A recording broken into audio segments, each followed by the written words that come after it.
Morning. मैं आज heterocyclic reaction की नेक्स्ट क्लास ले रहा हूँ। अब ये जो पार्ट है इसमें आपके जो पायरोल है, ऑक्सोल है और थायोल तथा पिरिडीन, ये चारों के हमें बनाने की विधि यानी मेथड ऑफ प्रिपरेशन और साथ ही हमें इनकी रिएक्शन देखनी है। इनका जो बेसिक पार्ट है मैं वो आपको बता चुका हूँ कि किस प्रकार इनमें इलेक्ट्रोफिलिक और न्यूक्लियोफिलिक सब्स्टिट्यूशन पाया जाता है, कौन अधिक रिएक्टिव है कौन कम है, ये मैं आपको पहले बता चुका हूँ। अब यहाँ जो रिएक्शन वाला पार्ट है, मैक्सिमम पार्ट आपको याद ही करना पड़ेगा। मैं कुछ बेसिक रिएक्शन ले रहा हूँ, इसके अलावा भी जो रिएक्शन होगी वो आपको खुद करनी होगी, जो आपका एक तरह से असाइनमेंट होगा या होमवर्क होगा। अब यहाँ हम सबसे पहले लेते हैं ये पायरोल।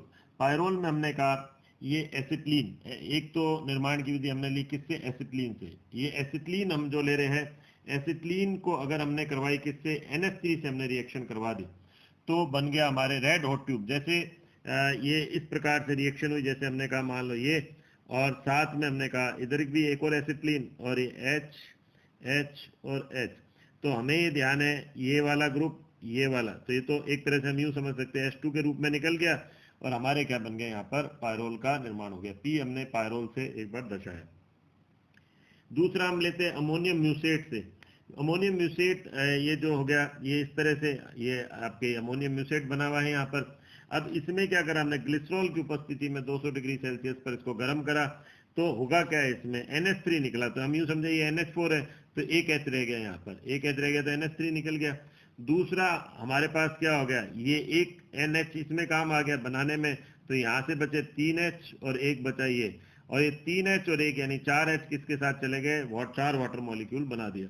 ये एक ये CO2 और ये भी CO2 निकल गया, तो हमारे पास अब लास्ट बचा NH जो इसके साथ कंबाइंड होकर यही पायरोल का निर्माण कर रहा है।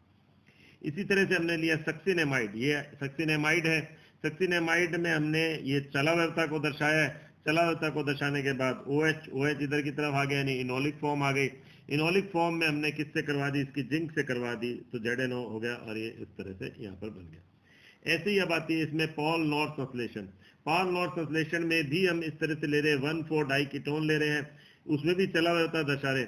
लेकिन अब हमने किससे रिएक्शन करवा दी, हमारे पास दो तरीके हैं, या तो हम NH3 से करवा दे तो H2O ऐसे करके और H2O ऐसे करके निकल गया।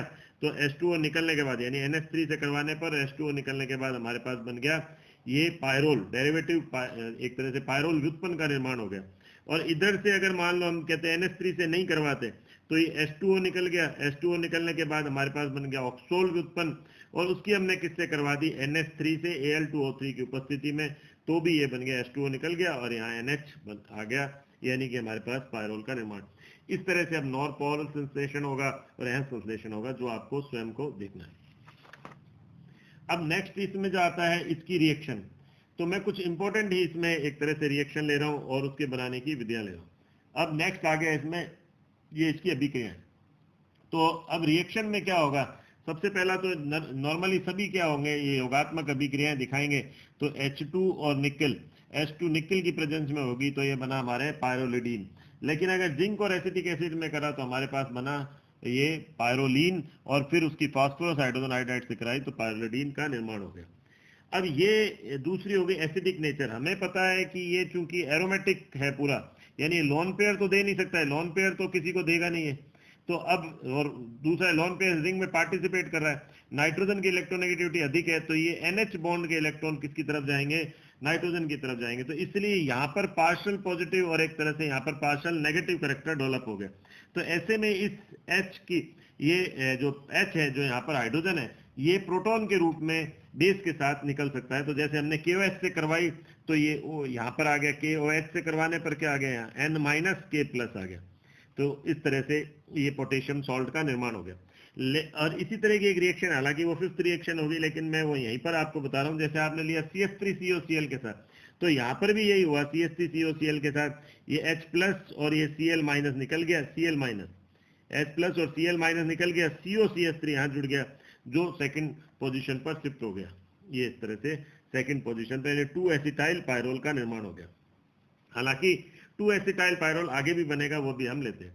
अब मैंने आपको बताया था ये इलेक्ट्रोफिलिक प्रतिस्थापन अभिक्रियाएं देते हैं, कौन से जो पायरोल है वो इलेक्ट्रोफिलिक प्रतिस्थापन, इलेक्ट्रोफिलिक प्रतिस्थापन जो होगा सब्स्टिट्यूशन, वो जनरली दो स्थिति पर होता है, यानी सेकंड पोजीशन पर होता है।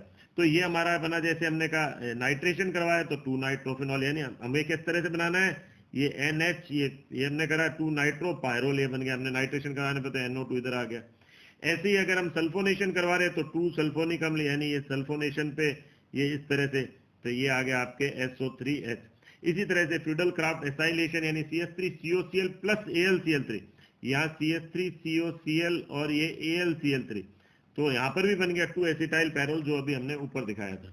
इसी तरह से हमने गैटरमान करा तो गैटरमान में HCN HCl की प्रेजेंस में 2 फॉर्मिल पायरोल बना। 2 फॉर्मिल का मतलब ये रहा NH और ये हमने कर दिया CHO।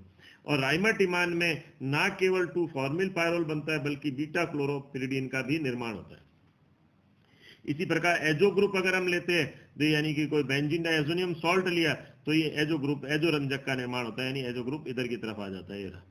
अब एक हेलोजिनेशन में आपको याद रखना पड़ेगा कि टेट्रा हेलो व्युत्पन्न का निर्माण होता है, जो सभी जगह पर हेलोजन ग्रुप आ गया। ऑक्सीकरण करने पर पायरोल जो है वो CrO3 और एसिटिक एसिड की प्रेजेंस में ये इस तरह से इसका ऑक्सीडेशन हो जाता है। अब हमने नेक्स्ट लिया फ्यूरेन। फ्यूरेन का भी हम इसी तरह से बनाने की विधि लेंगे। फ्यूरेन में हमने क्या करा, फ्यूरेन में हमने कहा वही पहले म्यूसिक अम्ल के साथ, म्यूसिक अम्ल का जो हम डिस्टिलेशन या आसवन करते तो हमें ये बना फ्यूरोइक अम्ल बना, और जो गर्म करने पर CO2 उसमें से निकल गया, CO2 निकल गया और ये ऑक्सोल बन गया यहाँ पर, इसे शीले विधि भी कहते हैं। इसी तरह से फरफुरेल, यानी ये CHO यहाँ पर होगा तो उसे बोल देंगे फरफुरेल, ये कैल्शियम ऑक्साइड की उपस्थिति में ओ हमने इससे दर्शाया फ्यूरेन का निर्माण हुआ है। ऐसे ही अभी जो हमने पॉल नोर सिंथेसिस की बात करी थी, पॉल नोर में भी हमने ये कहा था कि ये रहा 1,4 डाइकीटोन 1 2 3 4, यानी 1,4 डाइकीटोन जो चलाव्यता के द्वारा इसमें कन्वर्ट हो रहा है, और ये हमने कहा था P4O10 की उपस्थिति में वाटर निकल गया तो ये आपका इस तरह से बन गया। जन ये रिएक्शन काफी इंपॉर्टेंट रिएक्शन में से आती है, और यहाँ पर अगर हम NH3 से करवाते हैं तो ये हमारा बन जाता है पायरोल, और P4H7 से कराते हैं तो हमारा बन गया थायोल, यानी यहाँ सल्फर आ जाएगा और नहीं तो यहाँ पर NH आ जाएगा। एसिटोएस्टिक एस्टर से रिएक्शन है, आपको स्वयं को देखनी होगी। अब यहाँ पर है इसकी रिएक्शन में हम क्या करेंगे, यहाँ पर वही जो रिएक्शन में हम यहाँ पर करेंगे ऑक्सोल की, ये जो फ्यूरेन या ऑक्सोल जो हम कहते हैं, इसका हाइड्रोजनीकरण करने पर PD यानी पैलेडियम या पैलेडियम ऑक्साइड या निकल की प्रेजेंस में, तो हमें मिल गया टेट्रा हाइड्रोफ्यूरेन मिल गया, और जबकि वायु की उपस्थिति में इसका ऑक्सीडेशन करने पर 2,5 पर ऑक्साइड का निर्माण यहाँ हुआ। अब आता है इसमें नेक्स्ट रिएक्शन आती है डील-सेल्डर रिएक्शन। डील-सेल्डर आपने पढ़ी हुई है पहले, इस तरह से डाइन की हम करवाते ईन के साथ, तो ये इस तरह से डाइन, ये इधर आ जाता है, ये इधर की तरफ, यानी डाइन की जब हम करवाते हैं तो हमें ऐसे मिल जाता है, साइक्लोहेक्सीन का निर्माण होता है। ये बॉन्ड बन गया यहाँ पर, ये इनके बीच में बॉन्ड, इसके बीच में बॉन्ड, और यहाँ डबल बॉन्ड आ गया, तो साइक्लोहेक्सीन। इसी तरह से हमने यहाँ पर भी डाइन लिया और ये मैलिक एनहाइड्राइड लिया, तो ये इसके साथ कंबाइंड हो गया, तो ये हमने कंबाइंड होते हुए दिखा दिए, तो ये ग्रुप हो गया, यानी 1 एक तरह से, यहाँ वैसे तो 1 ये इसको होगा, लेकिन एक तरह से देखा जाए तो 1 और 4 पोजीशन किसके साथ जुड़ी, इसके साथ जुड़ी, तो ये इसके साथ जुड़ गई, एक यहाँ से, यहाँ से, ये रहा यहाँ से, ये जुड़ गई इसके साथ, ये ऐसे। अब यहाँ से जो हुआ ये H और H, यानी हाइड्रोजन इस ऑक्सीजन को निकाल लेगा और ये इलेक्ट्रॉन किधर की तरफ शिफ्ट होंगे, हम यूं एक बार दिखा सकते हैं कि ये इधर से, ये इधर की तरफ हुआ और ये इधर चला गया, मतलब हाइड्रोजन के साथ ऑक्सीजन निकल गया, तो यहाँ पर डबल बॉन्ड आ गया, यानी वही बेंजीन रिंग बन गई, तो थैलिक एनहाइड्राइड का निर्माण हुआ। यहाँ पर भी वही इलेक्ट्रोफिलिक सब्स्टिट्यूशन रिएक्शन होगी।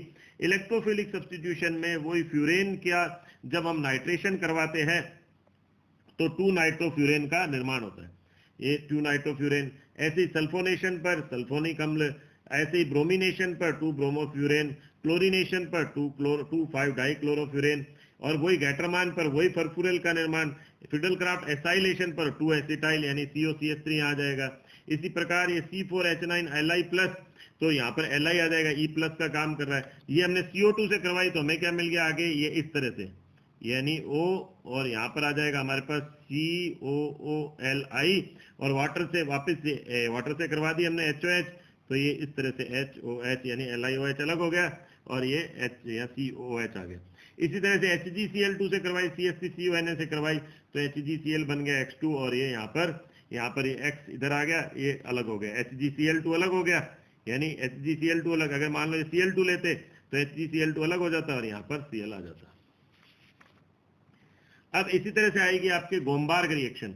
गोमबार्ग रिएक्शन में क्या हुआ, यहाँ पर बेंजीन डाइएजोनियम क्लोराइड से हमने इसकी रिएक्शन करवाई, तो ये पहले तो यहाँ पर ग्रुप आ गए, वैसे कि वैसे यहाँ पर ये आ जाएगा आपके N2 और Ar आ जाएगा, फिर इसके बाद ये N2 ग्रुप निकल गया और यहाँ पर आपके ये जो बेंजीन ग्रुप यहाँ पर आ गया। अब यहाँ पर मैनिश रिएक्शन है, मैनिश रिएक्शन में क्या हो गया कि ये H इधर से O और इधर से H, ये आपके चला गया यहाँ पर, तो बीटा एमिनो एक तरह से बन गया, बीटा एमिनो, और ये फ्यूरेन आपका इसमें निर्मित हुआ। अब नेक्स्ट आती है हमारे इसके अंदर फायरोल, और जो हमने लिया इसमें ऑक्सोल लिया।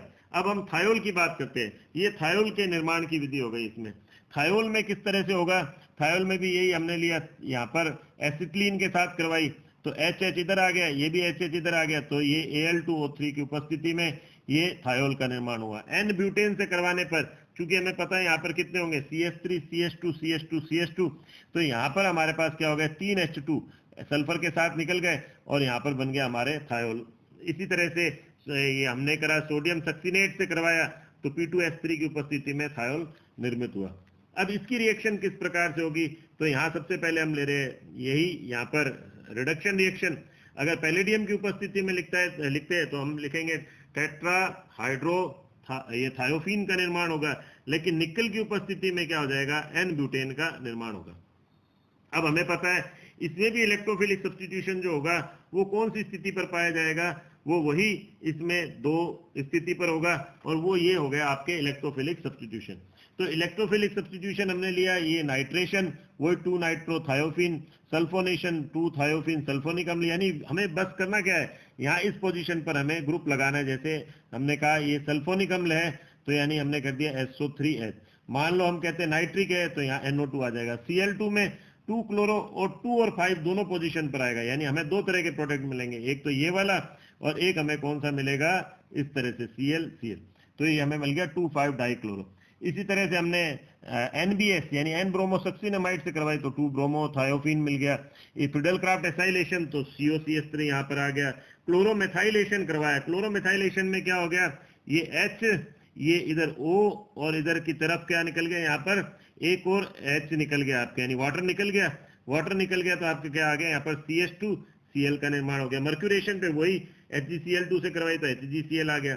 और ब्यूटाइल लिथियम से पहले लिथियम, फिर CO2 और फिर H+ की उपस्थिति में, यानी हमने वाटर से करवा दी, तो अभी मैंने आपको बताया ही था COLi होता है, फिर ये हटकर यहाँ पर इसकी जगह H आ जाएगा। तो ये आज हम एक बार इतना ही लेते हैं। नेक्स्ट टॉपिक जो होगा हमारा वो होगा पिरिडीन और उसके प्रिपरेशन, उसकी रिएक्शन, और वो अंतिम आपकी क्लास होगी। आज के लिए इतना ही, थैंक यू।